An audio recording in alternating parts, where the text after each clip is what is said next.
Guess what?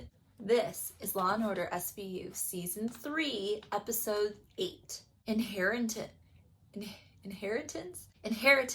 We open up and we are zoomed in on a victim's face. And the doctor's like a voiceover telling us everything that's wrong. Mandibular and orbital fractures, blunt force trauma to the back of the head. There's a knife laceration right above her clavicle. But she's not dead. She was found outside a warehouse in Chinatown. The cops found her when they were responding to a robbery. We also have distinct finger bruises on her knees and like 3 cigarette burns on her arm. Who's the victim? We don't know yet. But she's young, she's Asian, and she's got one shitty dragon tattoo. Maybe it's a gang symbol. The rape kit brought back plenty of fluids, but they're all tainted with some cleaning solution. Smelled like bleach. Yikes. Doctor says she's going to be out for a while. So what do all these details tell Benson and Stabler? 1, there was a lot of rage. Also, she was found in an alley with a clear view of the street, so this guy must be pretty fucking confident. He brought bleach, so he's meticulous. We jump to the crime scene. According to the robbery report, 5 dudes broke into this place, locked the janitor in a closet, and stole 50 grand worth of computer processing chips. The perps had to leave through this way, and right here is where her body was found. They had to go right past her. So we find out that the victim's name is Helen Chen. She's only 19. Our best lead is that dragon tattoo. But Finn's like, women aren't members of Asian gangs. Sounds a little sexist to me. A woman should be able to be in any gang she wants to be. So Finn knows a guy down at Gang Intel. We talked to Detective Matt Su. He's never seen this particular tattoo before, but a dragon tattoo, the burns, the rape, they're pretty indicative of Asian gangs. Guess what? The victim Helen is awake at the hospital, and her brother is there with her. His name is Johnny Chen, and he's like an Asian Pauly D looking motherfucker. Blowout, tight necklace. Gonna have to wait to talk to Helen because her jaw is wired shut. And if she starts crying, she's gonna choke and die. So let's talk to Johnny. Hey Johnny, what happened to your arm? He says, I burned it. We catch a glimpse of like this tattoo that's been removed by barbecue off of his arm. Did you get a tattoo removed? Yeah, duh. He said he used to be in a Chinese gang called the Ghost Shadows, but that was a long ass time ago. Helen? She's still in it though. She has a Vietnamese boyfriend named Dao Tran. You can find him at the Pho Hoa restaurant. All those born to kill boys hang out over there. The whole time in the background, Helen's like, but they just never address it. Benson, Stabler, Munch, and Finn head over to Pho Hoa. And they see a couple of dudes eating some pho. A third random dude just like pops his head out for half a second, and Finn decides that's the motherfucker we need and just chases him into the kitchen. They stick his head in a bunch of hanging chickens and cuff him. So now we've got Dao in an interrogation room. He's cute. He says he and Helen broke up a while back. He has no idea about the attack before they tell him. Well, maybe this is a Romeo and Juliet kind of thing happening. Your Vietnamese gang didn't like that you were dating a Chinese gang girl. Or maybe it was Helen's brother. Did he piss you off by saying that you weren't good enough for his sister? Dao's like, That robbery was definitely the Ghost Shadows. How does he know? Helen told him. She was going to be their lookout. Dao's like, it had to have been Johnny. He had to have ordered her rape. He's got like this hold over her. Those burn marks, he made her do that to herself because she was dating me. This guy's fucked. Well, great. Now we've got Johnny's word against Dao's word. Helen's jaw is a little less fucked. Let's go ask her. It wasn't Dao. He loves me. It also wasn't Johnny. She got knocked out. She didn't get a look at the guy. The music swells. We zoom in again. And she discloses the house where all the ghost shadows hang out. The team shows up at the house only to find a raid already in progress. Who's this? It's Detective Matt Su. What the fuck? Hey, you knew that tattoo was Ghost Shadows, didn't you? You fucking lied to us. I had a 15-month investigation riding on this. You want Johnny Chen? Take him. With our gratitude. All right, Johnny Chen, start spilling. Chinese Jersey Shore says, she was fine when we went in. When they came out, they did walk past her. She looked dead. There were sirens everywhere. It got so crazy. Benson's like, so you saved your own ass. Cute. Then a knock on the door disturbs the interview. It's Kragan, and he's looking bummed. Bleach guy is back. Another girl in Chinatown. Oh shit! Did the victim get a good look at him? She's dead.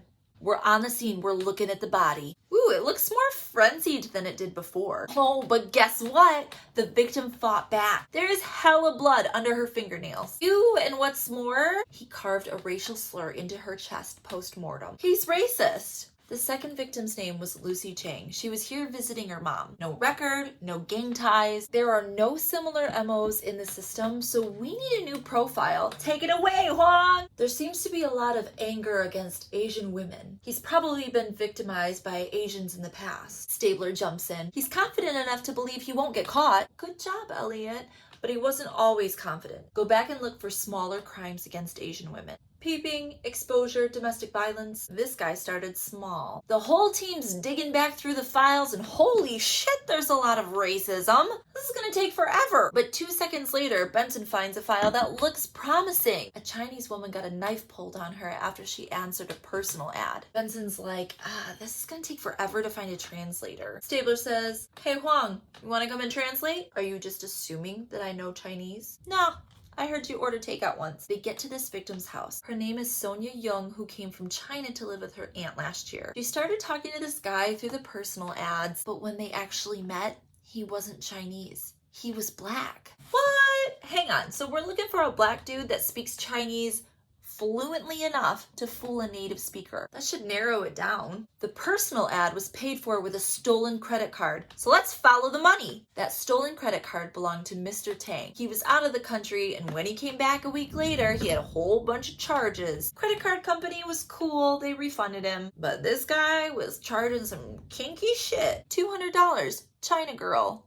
Ooh. They head to the massage parlor in Chinatown, and immediately the shop owner is like, whoa, I'm gonna need to see a warrant. Benson and Stabler are like, look, we're not here with immigration. We're not trying to shut you down. We just need some info on one of your customers. We're looking for an African-American dude who paid for a massage about 2 weeks ago. Come on, get the paperwork. Let's go. No need for paperwork. I remember that guy. He tried to kill one of my girls. Yeah, that seems like it would be important. The girl he's talking about is named Jing Li, and they pull her out of an appointment with a Colonel Sanders looking motherfucker. Jing Li, can you tell us about the guy who attacked you? I friggin' love this actress. She's just casually taking off her fake eyelashes as she's talking. He was a young guy in his 20s. He said he wanted an Asian girlfriend, but then he couldn't get it up. She said she must have laughed a little, but she didn't mean anything. He started punching her, calling her horrible names, and then he cut her chest under her clavicle. Where have we seen that before? Get this girl in with a sketch artist, then we take the sketch and we get 0 hits from immersion schools, no hits from canvassing door to door.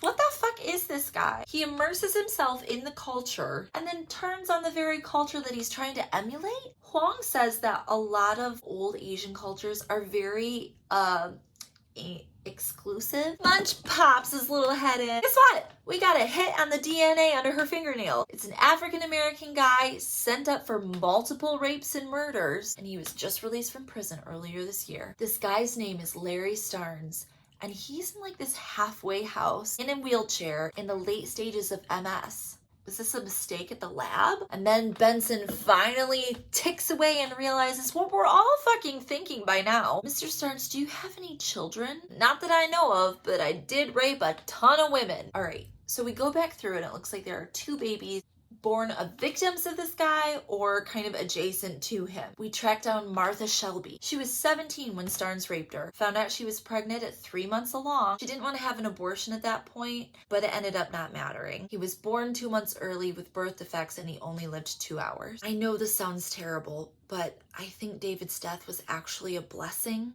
I don't know if I could have lived with the constant reminder. This stings Olivia because, if you remember, she's a product of her mother's rape. Stabler sees that she's kind of, ugh.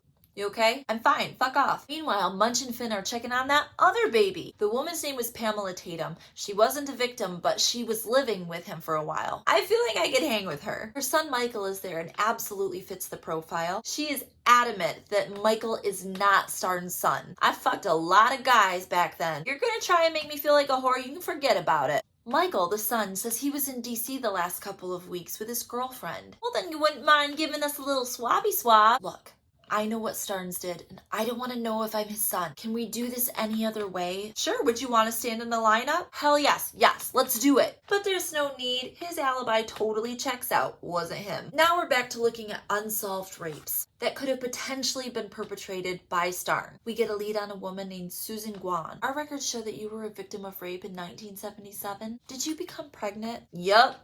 His name is Daryl. Oh, is this him in 100 pictures sitting around us? When they tell Susan that his blood was found at a crime scene, she gets so sullen. This is all my fault. What now? I thought because he was my son, they would accept him. So apparently, Susan didn't have any money, so she lived with her parents. She kept the baby, Daryl, but he was half black. Her parents hated him. All the kids in Chinatown would beat him up. He would cry every day, didn't want to leave the apartment. Saber was like, why the fuck didn't you leave?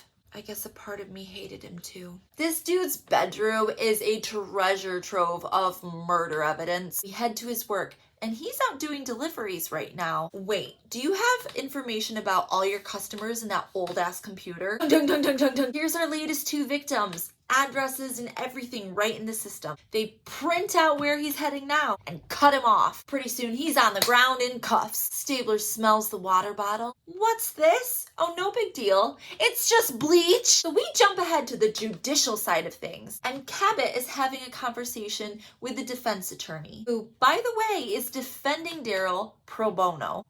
This was absolutely premeditated murder. Not to mention he chose his victims based on race. Well, we're going with not guilty by reason of mental fucking defect. The witness list is full of like biologists and geneticists. She's trying to set a precedent. Not guilty by DNA. Huang is interviewing Daryl to see if he's competent to stand trial. They talk about being Chinese. Actually, you're only half Chinese, aren't you? They talk about his childhood and how fucked up it was. His grandma would literally call him a black devil. When Huang asks about his father, he says, I'm nothing like my father. You rape and kill, just like he did. Daryl obviously doesn't like getting called out on his shit, and he starts freaking out, throwing chairs. Olivia Benson's watching from the other side of the glass, and this shakes her up. We jump to the trial. Daryl's attorney is asking a geneticist about the violence gene, and he testifies about how Daryl has the same genetic defect that his rapist dad did. She's making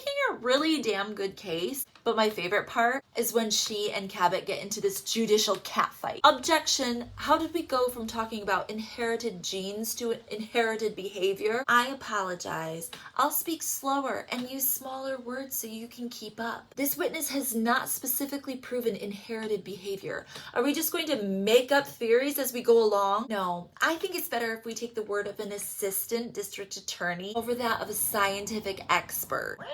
We jump ahead to the closing arguments, and both of them are really good. But the whole time, Benson is sitting there casting worried looks over at Daryl. And then in our last scene, Benson knocks on Huang's door. Hey, buddy. Hi. The verdict came back in Daryl's case. Guilty on all charges. Huang's not celebrating. This was a hard case for me. Yeah, me fucking too. And she sits down and has a full therapy session in the last 30 seconds of the episode. My mom was a rape victim. Does that make me like Daryl? Do any of us actually have a choice? Am I a cop because I want to help people or because I'm aggressive? Huang leans in. Olivia, you don't hurt people. You prove that we have a choice. Maybe. Or maybe I'm just lucky. Fade to black. Dick Wolf. I hope Huang makes sure to invoice her. And that was Law & Order SVU Season 3, Episode 8. Jum jum.